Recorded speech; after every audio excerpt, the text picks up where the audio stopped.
Hello students, once again welcome to the Faculty of Education KCC online classes। आज के video lecture में मैं आपको बताने जा रहा हूं कि what is the impact of different forms of performing art on human mind.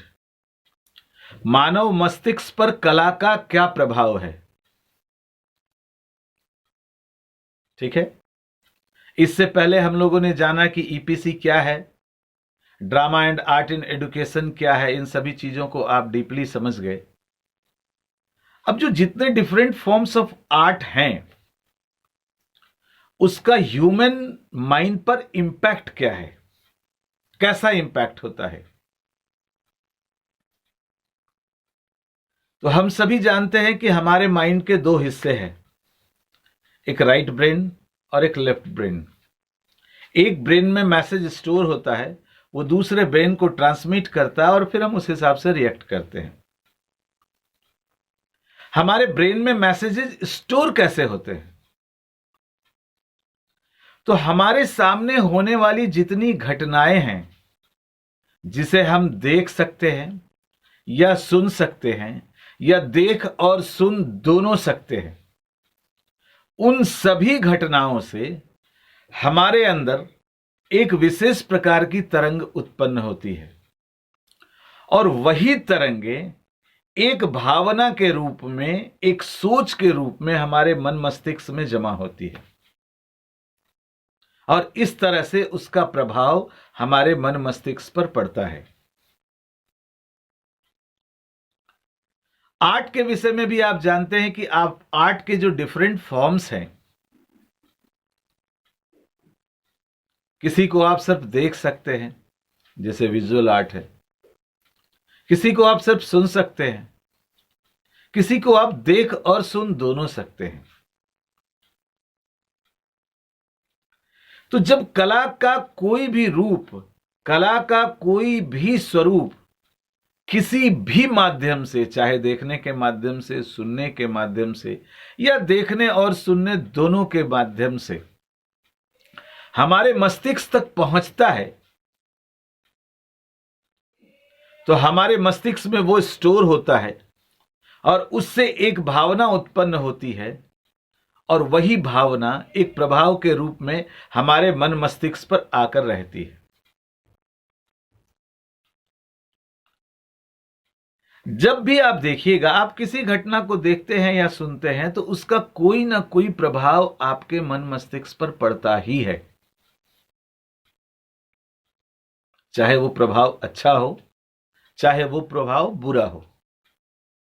तो जब किसी भी घटनाओं का प्रभाव हमारे मन मस्तिष्क पर पड़ता है तो परफॉर्मिंग आर्ट या विजुअल आर्ट, इसके माध्यम से जो भी घटनाएं हमारे आंख के सामने आ रही हैं, जिसे हम देख रहे हैं, सुन रहे हैं या देख और सुन दोनों रहे हैं, तो निश्चित रूप से उसका प्रभाव भी हमारे मन मस्तिष्क पर होना ही है।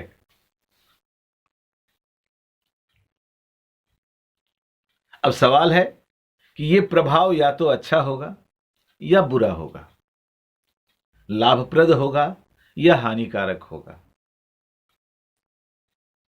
आपने सुना भी होगा कि कला और साहित्य किसी समाज का दर्पण होता है, आईना होता है।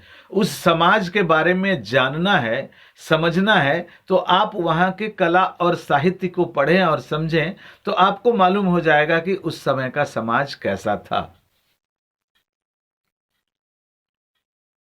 तो इसका यह अर्थ हुआ कि कला का बहुत व्यापक प्रभाव हमारे जीवन पर है।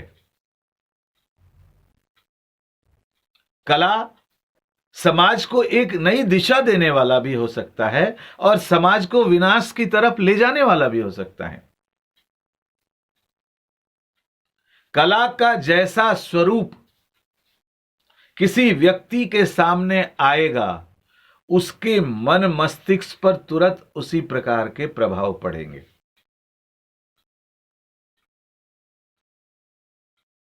इसलिए कला का व्यापक प्रभाव हमारे मन मस्तिष्क पर पड़ता है और हम फिर उसी तरह के आचरण करने लगते हैं और वो एक समाज का स्वरूप बनता है। इसलिए कहा जाता है कि कला समाज का एक दर्पण है। जिस तरह की कलाएं हमारे मन मस्तिष्क में स्थापित होंगी, हमारा व्यवहार भी उसी तरह का होगा।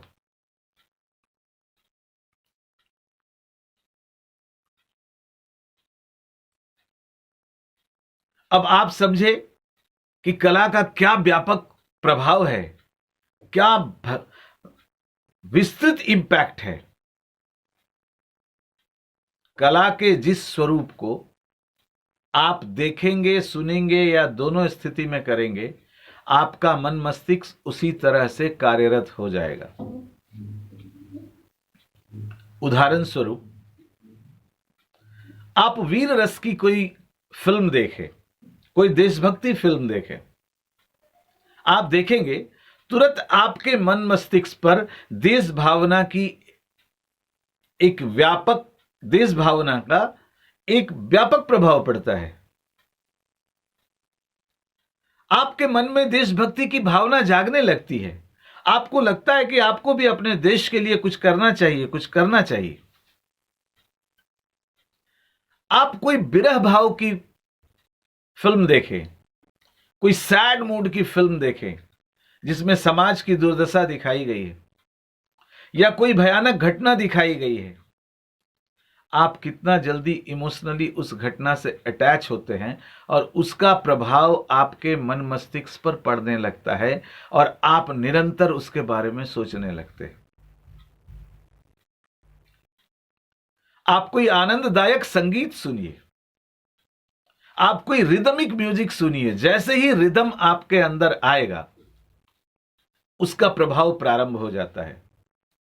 इसका और बहुत एक सहज सुंदर सा आपको एक उदाहरण देता हूं।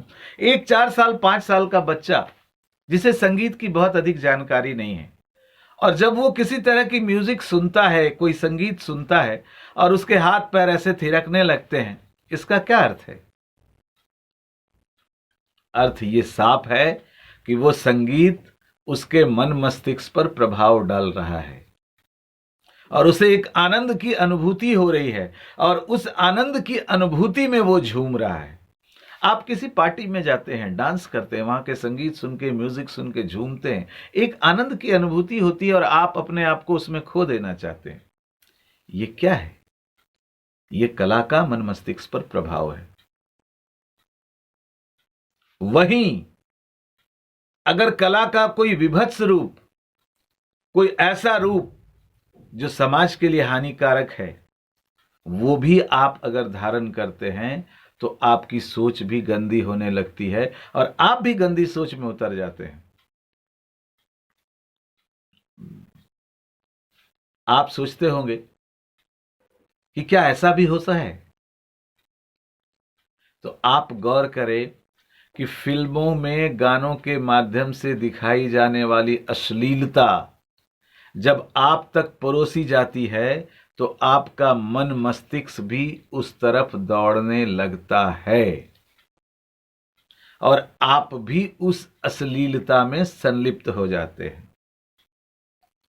तो ये इंपैक्ट ह्यूमन माइंड पे कला का है। अच्छा प्रभाव भी है और बुरा प्रभाव भी है। अब जब हम कला के अलग अलग अंगों को समझेंगे, उसके विषय में विस्तृत जानकारी प्राप्त करेंगे, उसके विषय में मैं आपको बताऊंगा, तब आपको डीपली समझ में आएगी ये बात। अभी आप सिर्फ इतना समझिए कि मानव मस्तिष्क पर कला का विस्तृत प्रभाव पड़ता है, चाहे वो सकारात्मक हो या नकारात्मक हो। कला का जिस स्वरूप का वह अवधारण करेगा, जिस स्वरूप को वो देखेगा, जिस स्वरूप को उसके सामने लाया जाएगा, उसके मन मस्तिष्क पर उसी तरह का प्रभाव पड़ेगा और जैसा प्रभाव पड़ेगा वैसा वह आचरण करेगा और समाज में उसी तरह की गतिविधियां सामने आएंगी। इसलिए impact of different art forms on human mind, it is a vast chapter, very important chapter, और जब कॉलेज खुलेंगे तो मैं प्रैक्टिकली आपको इन सभी चीज़ों को करके दिखाऊंगा। अभी आप इतना ही समझिए। और इसके साथ एक मैं आपको वीडियो लिंक भी, गूगल लिंक भी शेयर कर रहा हूं। आप उस लिंक को बिल्कुल पढ़ें, impact of human mind of different art forms.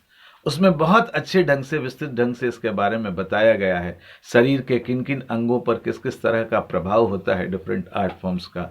आप उसको पढ़िए, उसको समझिए और उसको जानिए। स्वस्थ रहिए, अच्छे से पढ़िए। धन्यवाद।